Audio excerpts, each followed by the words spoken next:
Hello friends, इस video में हम लोग जो है कि क्लास 9 का चैप्टर नंबर 3 करेंगे एटम्स एंड मॉलिक्यूल्स।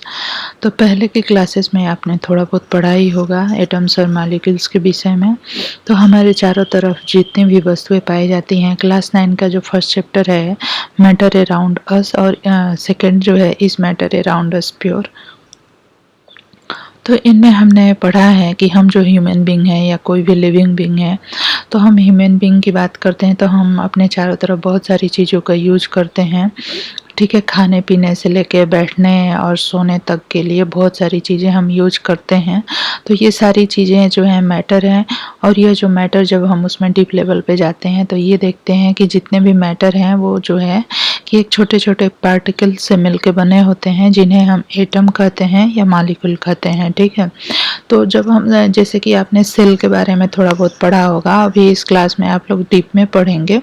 तो जो सेल होती है, कोशिका होती है, उससे हमारी बॉडी मिलके बनी होती है। अगर आप जो है अपने डेली लाइफ में कुछ एग्जांपल देखना चाहते हैं, तो जैसे कि कोई भी बिल्डिंग है, कोई भी घर है एक, तो आपने घर को बनते हुए देखा होगा कि एक छोटे छोटे ब्रिक से मिलके बनती है। ठीक वैसे ही एक ब्रिक जो है एक एटम की तरह ही है कि बहुत सारे ब्रिक मिलके और सीमेंट से उसको अटैच करते हैं और बहुत सारे ब्रिक मिलके जो है कि एक घर को बनाते हैं। ठीक वैसे ही जो है कि बहुत सारे एटम या मॉलिक्यूल मिलके जो है कि एक पदार्थ को बनाते हैं। ठीक है, तो इसमें ये चीज़ है।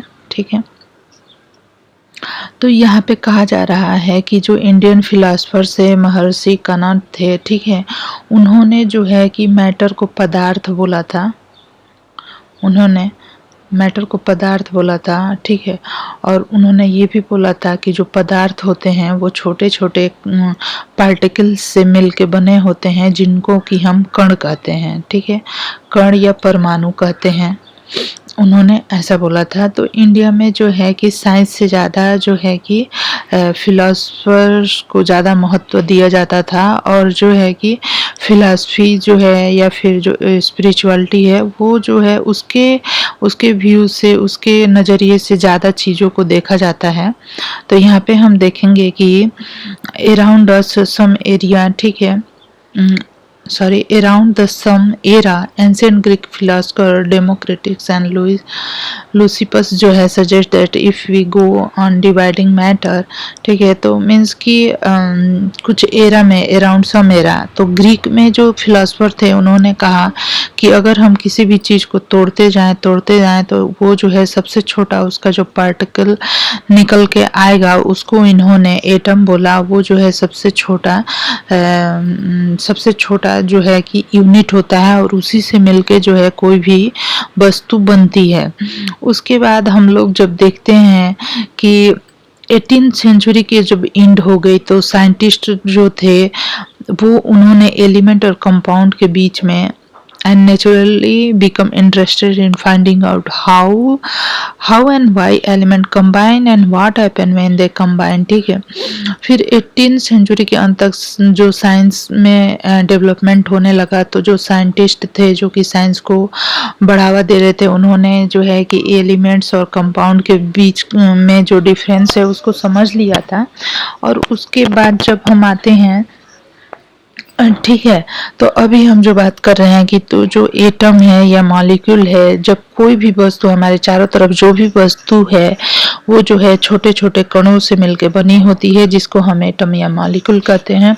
एलिमेंट और कंपाउंड भी आप समझ गए हैं, पहले के चैप्टर में मैंने बताया था कि एलिमेंट जो होते हैं सेम टाइप ऑफ एटम या मॉलिक्यूल से मिलकर बने होते हैं,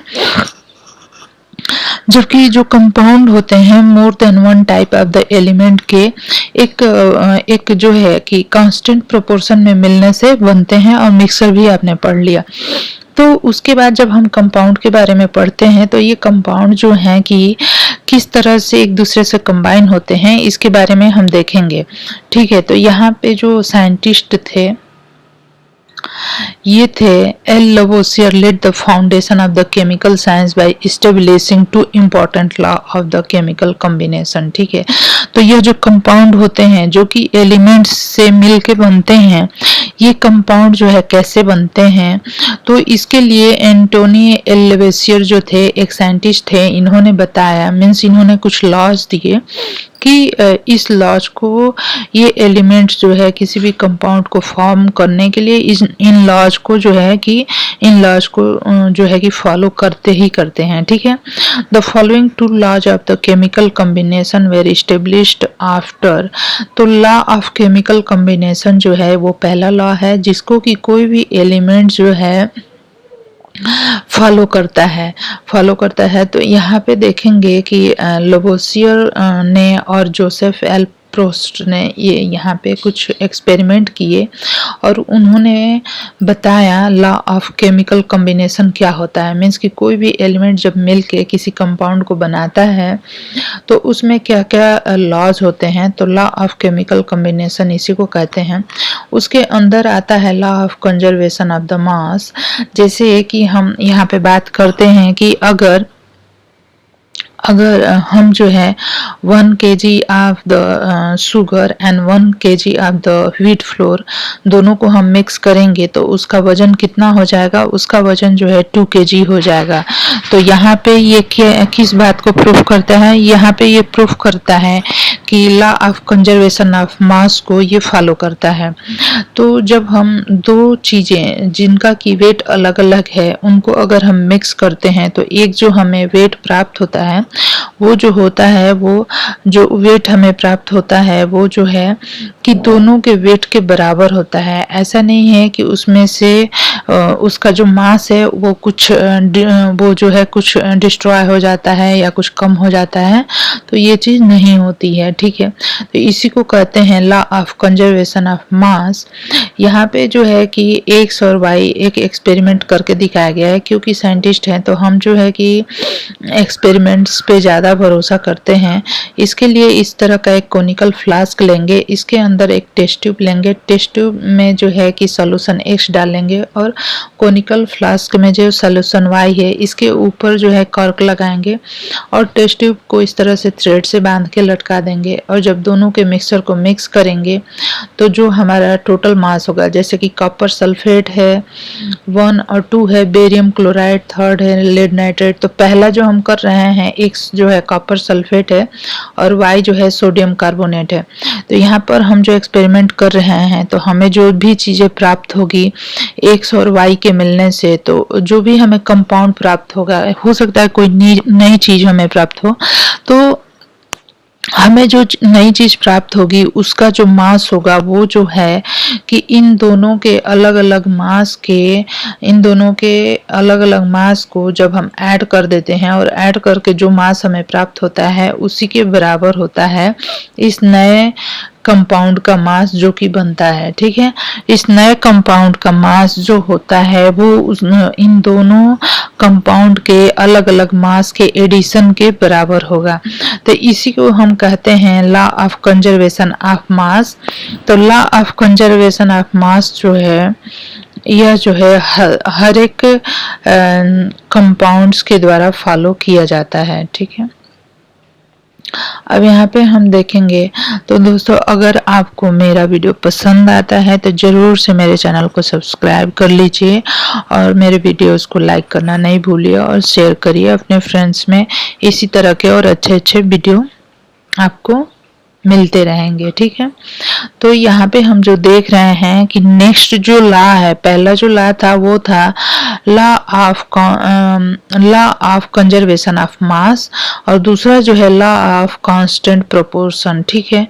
ये जो लोवोसियर नाम के साइंटिस्ट थे इन्होंने जो है एक लॉ दिया लॉ ऑफ कांस्टेंट प्रोपोर्शन, जैसे कि दो एलिमेंट हैं उनके मिलने से जो तीसरा कंपाउंड बनता है, ये कंपाउंड जो होता है इसमें जो एलिमेंट्स मिलके इस कंपाउंड को बनाते हैं उनका जो मास होता है या फिर उनका जो प्रोपोर्शन होता है वो हमेशा कांस्टेंट होता है। जैसे कि सबसे सिंपल जो है वाटर है, उसका एग्जांपल लेते हैं तो वाटर का जो फार्मूला होता है H2O। तो H2O में जो H हाइड्रोजन है और ऑक्सीजन है, तो हाइड्रोजन के कितने एटम्स हैं, 2 है और ऑक्सीजन के 1 एटम है, ठीक है। तो अगर हम इसका मास देखें और मास के हिसाब से इसका प्रोपोर्शन देखें तो वो हमेशा फिक्स होता है। तो जब हम इसका मास देखते हैं तो ऑक्सीजन का मास नंबर हो जाएगा 16 और हाइड्रोजन का होता है 1। तो यहाँ पे हाइड्रोजन के 2 मॉलिक्यूल हैं तो 2 हाइड्रोजन हो जाएंगे।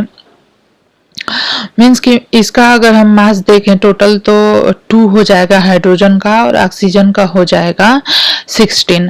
और इसको अगर हम जो है कि और सिंपल कर दें तो 2 से डिवाइड कर देंगे तो हमारा मिल जाएगा 1, हाइड्रोजन का 1 और ऑक्सीजन का 8 मिल जाएगा। तो ये लोएस्ट प्रोपोर्शन में मीन्स कि सिंपलेस्ट फॉर्म में हम इसको देखते हैं इस तरह से। तो यहाँ पर जो वाटर है, वाटर में जो हाइड्रोजन और ऑक्सीजन का जो प्रोपोर्शन है वो 1:8 है और ये हमेशा जो है सेम ही रहता है, आप चाहे किसी भी वाटर में चेक कर लो। ठीक इसी तरह से और भी कोई एलिमेंट है, अमोनिया जो है NH3 होता है तो नाइट्रोजन का 14 होता है और हाइड्रोजन का 1 और यहाँ पे 3 हाइड्रोजन है तो 3 हो जाएगा। तो अमोनिया जो कंपाउंड है, जो उसकी प्रॉपर्टीज है, ठीक है, वो प्रॉपर्टीज जो है और वो कंपाउंड जो है उसमें जो ये प्रोपोर्शन है एलिमेंट्स का, जैसे कि नाइट्रोजन और हाइड्रोजन का, ये हमेशा सेम रहेगा। नेक्स्ट जो हम देखते हैं, this led to the law of constant proportion which is also known as the law of definite proportion. तो कांस्टेंट प्रोपोर्शन के लॉ को हम डेफिनिट प्रोपोर्शन का लॉ भी कहते हैं और यह जो है किसके द्वारा दिया गया, प्राउस्ट के द्वारा दिया गया। In a chemical substance the elements are always present in definite proportion by the mass. तो कोई भी कंपाउंड है उसमें जो एलिमेंट्स है वो कांस्टेंट प्रोपोर्शन में होते हैं। नेक्स्ट जो है प्रॉब्लम वो जो फेस किया गया साइंटिस्ट के द्वारा, give the appropriate explanation of this law. ठीक है, नेक्स्ट जो साइंटिस्ट है वो है ब्रिटिश केमिस्ट जॉन डाल्टन। उन्होंने प्रोवाइड किया, ठीक है, theory about the nature of the matter. उन्होंने मैटर के डिविजिबिलिटी को देखा कि किसी भी मैटर को अगर हम डिवाइड करते जाते हैं तो हमें जो है जो सबसे छोटा पार्टिकल मिलता है उसको हम एटम कहते हैं और इस एटम को हम जो है और ज़्यादा डिवाइड नहीं कर सकते। और उन्होंने इसको एक्सप्लेन करने के लिए एक थियरी दी, ठीक है, जो कि बेस्ड थी लॉ ऑफ केमिकल कॉम्बिनेशन पे। This theory were based on the law of chemical combination. ठीक है, तो लॉ ऑफ केमिकल कॉम्बिनेशन में जो है हम लॉ ऑफ केमिकल कॉम्बिनेशन जो है वो दो चीजों को फॉलो करता है, law of the constant proportion और law of the conservation of mass. इन दो चीजों को फॉलो करता है law of chemical combination.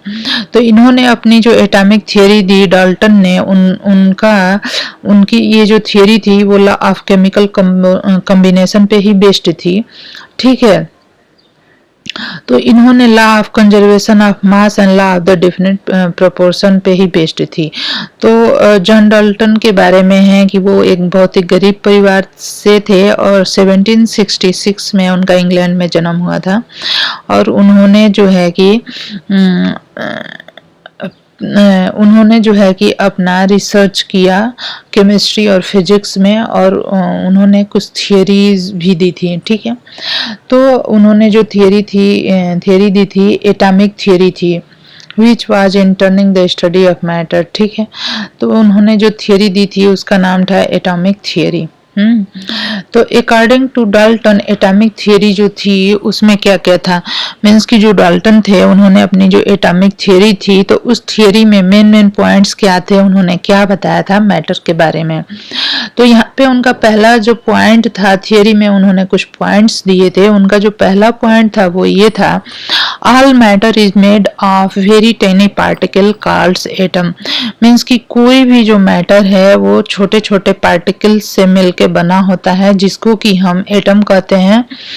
Atoms are indivisible. उन्होंने ये कहा कि जो एटम्स है वो इनडिविजिबल है, ये सबसे छोटे पार्टिकल हैं और जिनको कि हम ना तो बना सकते हैं ना तो हम डिस्ट्रॉय कर सकते हैं। नेक्स्ट जो पॉइंट इन्होंने एटॉमिक थियरी में दी थी वो ये था कि atoms of the given element are identical in mass and chemical properties. जो एटम होते हैं एलिमेंट के, वो सारे के सारे एटम एक जैसे होते हैं, आइडेंटिकल होते हैं, और उनकी जो आइडेंटिकल होते हैं वेट में भी हर तरह से वो आइडेंटिकल होते हैं, और केमिकल प्रॉपर्टीज में भी वो आइडेंटिकल होते हैं। यहाँ पे नेक्स्ट हम जो पॉइंट उन्होंने दिया वो ये था, atoms of the different element have different masses and chemical properties. लेकिन अगर हम अलग अलग एलिमेंट के एटम को देखते हैं तो उनका मास डिफरेंट होता है और उनकी केमिकल प्रॉपर्टी भी डिफरेंट होती है।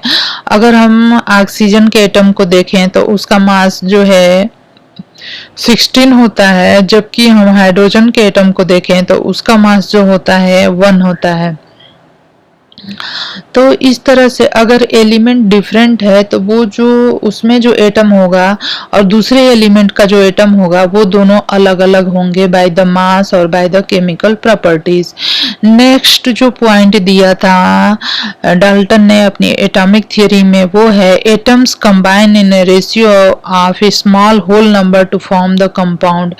मीन्स कि कोई भी कंपाउंड बनता है तो उसमें जो एटम्स होते हैं किसी भी एलिमेंट के, वो जो है कि स्मॉल नंबर में होल नंबर में कंबाइन करते हैं। ऐसा नहीं सुना होगा आपने कि एक हाइड्रोजन का एटम और एक ऑक्सीजन का आधा एटम आपने नहीं सुना होगा, या 1/4 एटम कभी नहीं सुना होगा।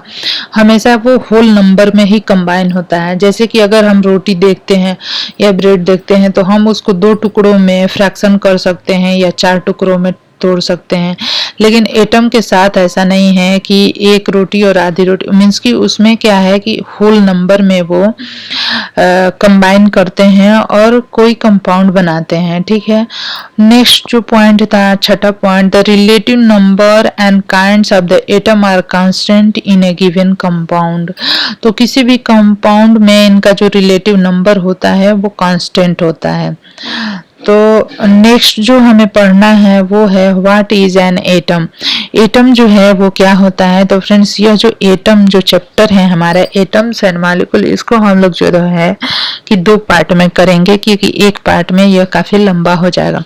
तो नेक्स्ट जो हमारा पॉइंट है इसमें वो है what is an atom. Atom जो है क्या होता है। Have you ever observe a motion building walls. ठीक है, जो एटम होते हैं वो क्या होते हैं, इनको हम जो है बहुत ही आसानी से समझ सकते हैं। जैसे कि what is the collection of room to form the building, what is the building block of the huge building. कोई भी बिल्डिंग अगर बनी हुई है तो उसका बिल्डिंग ब्लॉक क्या होता है, ब्रिक होता है। तो ठीक वैसे ही कोई भी मैटर हमारे चारों तरफ जो पाया जाता है उसका बिल्डिंग ब्लॉक जो होता है किसी भी मैटर का वो एटम होता है। ठीक है तो ये चीज मैंने पहले बता दी थी कि किसी भी मैटर का जो बिल्डिंग ब्लॉक होता है ऑल मैटर वो जो है एटम होता है। ठीक है, how big are atom, atom जो है कितने बड़े होते हैं। तो एटम्स को हम जो है अपने नेकेड आई से नहीं देख सकते क्योंकि ये बहुत ही ज्यादा स्मॉल होते हैं।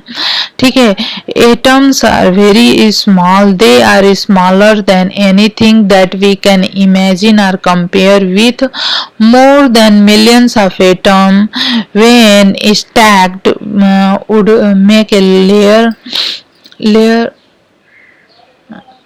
barely as thick as the sheet of the paper। ठीक है, तो ये जो एटम होते हैं एक अगर एटम को हम देखना चाहें तो हम उसको नहीं देख सकते क्योंकि इसकी जो साइज होती है वो बहुत ही कम होती है।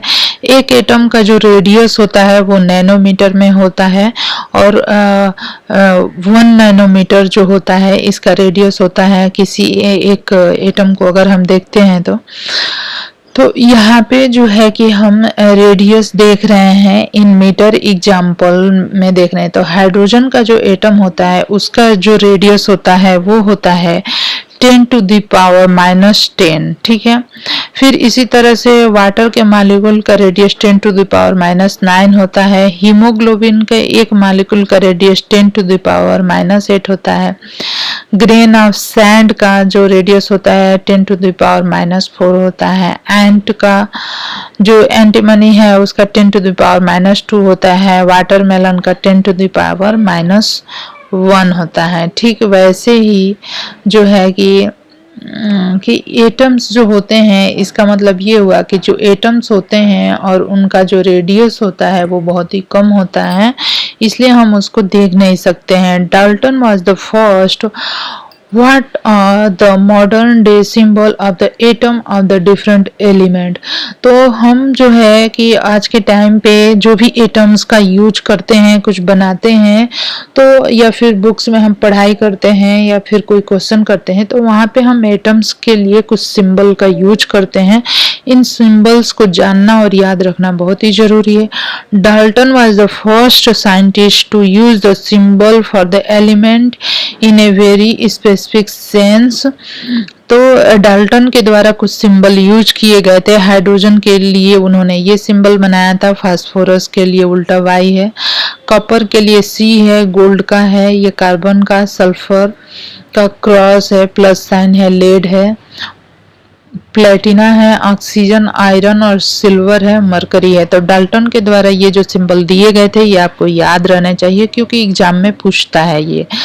नेक्स्ट हम जो देखते हैं वो है in the beginning the name of elements were derived from the name of the place where they are found for the first time. ठीक है, तो कोई भी एलिमेंट जब उसकी खोज होती है तो उसका नाम जो है जिस शहर में या जिस स्टेट में या फिर कोई लेबोरेटरी में जहाँ पे इसकी खोज होती है उसी के नाम के आधार पे हम इनका नाम रख देते हैं। जैसे कि एग्जांपल देखते हैं तो हाइड्रोजन का H एलिमेंट और इनका जो फर्स्ट लेटर है of the symbol is always written in the capital letter. और सिंबल के तौर पे अगर हम देखें तो हाइड्रोजन को हम पूरा इतना बड़ा नहीं लिखते हैं, बस हम कैपिटल हाइड्रोजन लिख देते हैं, मीन्स कि कैपिटल H लिख देते हैं। इसी तरह से एल्युमिनियम का फर्स्ट 2 लेटर्स को कैपिटल में लिख देते हैं। ठीक है, तो लेकिन इसमें एक चीज जो है पर्टिकुलर वो ये है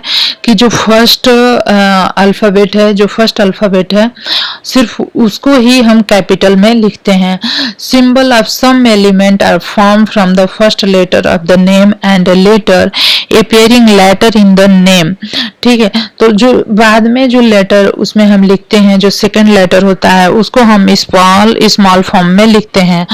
other symbol have been taken from the name of the element in the Latin, German or the Greek. For example, symbol of iron is Fe from its Latin name ferrum. ठीक है, और इनके जो नाम है शुरू में वो जर्मन, ग्रीक या लैटिन से लिए गए थे। जैसे कि हाँ, जो आयरन होता है उसको जो है कि हम लैटिन नेम उसका फेरम होता है, तो Fe जो है हमने फेरम से लिया है। सोडियम जो है, sodium is Na from the natrium. ठीक है, और potassium is K from the kalium. तो ये सारे जो वर्ड्स हम यूज करते हैं इन एलिमेंट्स के लिए, ये वर्ड्स जो हैं या तो लैटिन होते हैं या तो जर्मन होते हैं या तो ग्रीक होते हैं। इनके इन्हीं नामों से इनके जो फर्स्ट और सेकंड अल्फाबेट है वो लिए गए हैं। यहाँ पे कुछ सिंबल्स हैं और उनके नाम है, तो ये आपको याद ही होने चाहिए, याद होने ही चाहिए हर हाल में। तो यहाँ पे एटॉमिक मास है, यहाँ से हम लोग नेक्स्ट वीडियो में करेंगे, यहाँ तक हम लोग फर्स्ट वीडियो में करते हैं तो अच्छे से समझ आएगा, क्योंकि बहुत लंबा हो जाएगा तो एक ही बार ये समझ नहीं आएगा। तो आप जो है हमारे वीडियो को जरूर से सब्सक्राइब कर लीजिए, हमारे चैनल को, हमारे वीडियो को लाइक करिए, शेयर करिए और अपने फ्रेंड्स में शेयर करिए इस तरह के अच्छे अच्छे वीडियो पाने के लिए। धन्यवाद।